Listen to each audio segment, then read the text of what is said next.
Balarama Reddy stayed at the ashram for 3 days, and during this time, he was even more convinced that Bhagavan was his guru and Ramanasramam his home. On the 3rd day, when he went to take leave of Bhagavan, he found Bhagavan alone. What happened next strengthened his conviction further. He said, "In order to take leave of the Maharshi, I approached him while he was sitting on his couch, which was outside in the veranda. His feet rested softly on the ground. He had just returned from an afternoon stroll after the midday meal. I fell to my knees and prostrated before his holy feet. I was aware of the ashram rules which prohibited devotees from touching Bhagavan's body. I kept myself at a slight distance, but just look at the beauty. As I lowered my head near his feet, in the twinkling of an eye, Bhagavan's feet ever so gently rose, and the big toe of each foot lightly touched my closed eyelids. It all happened in an instant. I was thrilled." Balarama Reddy went back to the Aurobindo ashram. While there, he visited his village. Whenever he was back in his village, he would not stay in his house. Being a very austere man, he stayed in a small cottage on its grounds, continuing his practice and sustaining himself with whatever food was sent from his own house. A year later, he came to Ramanasramam for the 3rd time. This time, there were no rooms available. He had to stay with others in the common guest room, which is still there. One day, he had the strong desire to go to the top of the hill. Without consulting anyone, he started climbing up. After some time, he found himself in a very precarious position on the very steep rock face, with no way up or down. There was nothing to hold on to. He prayed to Bhagavan and suddenly found himself grasping at a root. He used it to pull himself up, and to his surprise, found that he was on the top of the hill. Bhagavan had saved him as soon as he thought of him. This strengthened his conviction that there is a divine power. The experience made him understand that Bhagavan was his master and his place was holy Arunachala. While sitting in the old hall in front of Bhagavan, he told himself, "This is Sarvaswara, the Lord of the universe." Balarama Reddy returned to Aurobindo ashram, determined to take leave of Sri Aurobindo. At Aurobindo ashram, the custom was for seekers to correspond daily with the master. Everyone had their doubts cleared by putting them in writing and depositing the slip of paper in a box. The next morning, Sri Aurobindo would have given the answer to the query. Balarama Reddy wrote to him and said, "Master, you begin your teaching with self-realization. Ramana Maharshi dwells only in self-realization. Give me permission to go to Ramanasramam and attain self-realization." Quick came Sri Aurobindo's reply, "You can discover self-realization here. There is no need for you to go anywhere." This response disappointed Balarama Reddy. He was not ready to give up because he was drawn irresistibly to the presence of Ramana Maharshi. So he wrote again to Aurobindo, and Sri Aurobindo replied with a warning.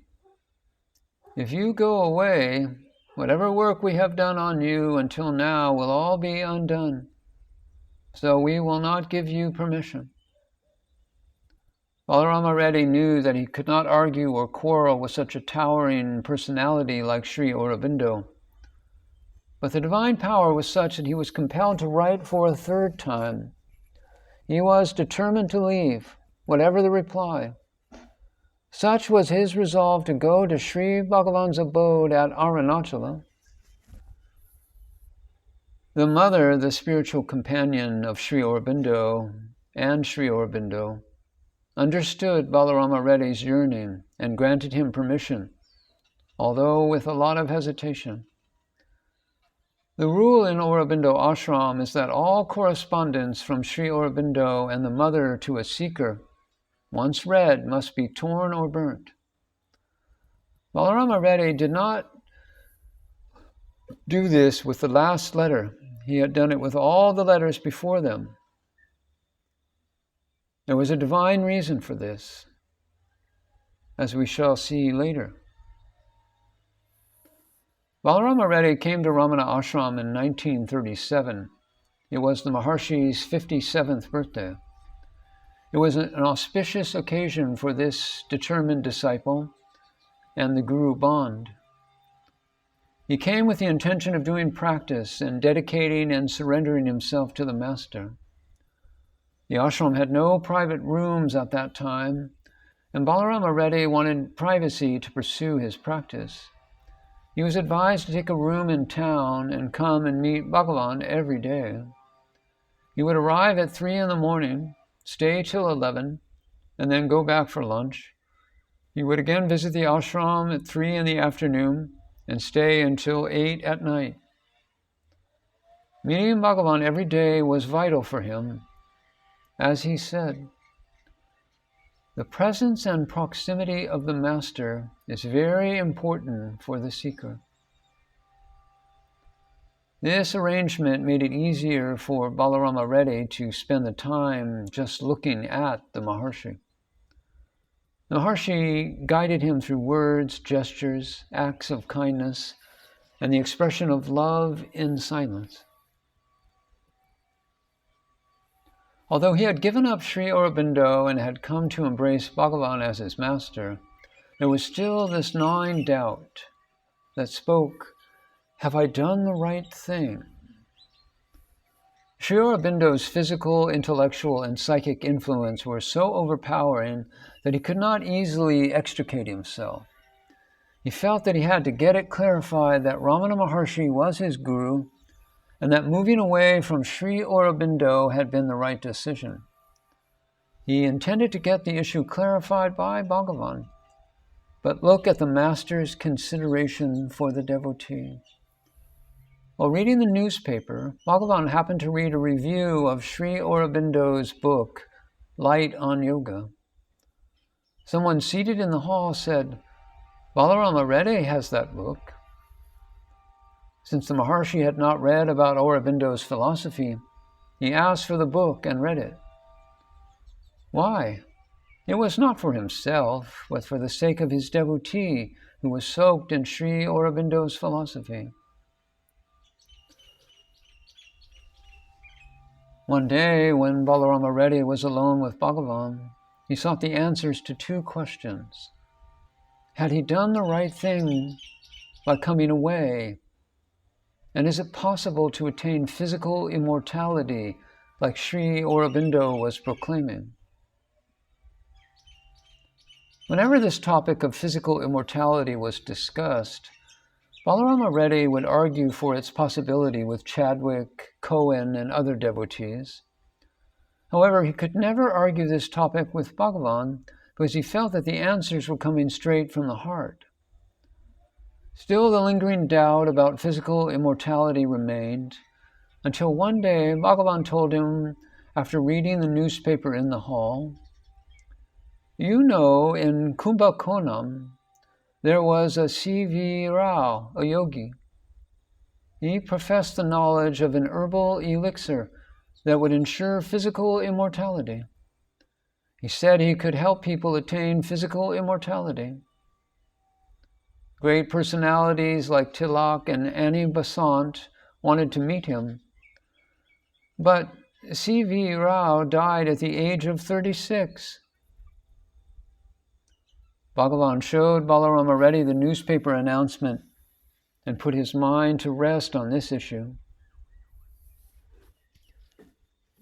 Then Balarama Reddy showed Bhagavan the letter that he got from Sri Aurobindo. Bhagavan found it difficult to read Aurobindo's handwriting, and therefore requested that Reddy read it. Sri Aurobindo had written, You are determined to follow a path in which you can achieve only partial realization. We give you blessings. If you stayed on here and pursued your practice, both the mother and I could have helped you. When Balarama Reddy came to the part about partial realization, Bhagavan interjected, "Partial realization? If it is partial, then it is not realization. If it is realization, then it is complete. There are no parts to it." This settled all doubts. He gave up all thoughts of continuing at Sri Aurobindo's disciple and decided to follow Bhagavan's path of self-inquiry. He looked on Bhagavan's devotees as his family and Bhagavan as his guru, a guru who was available all the time to guide and bless him.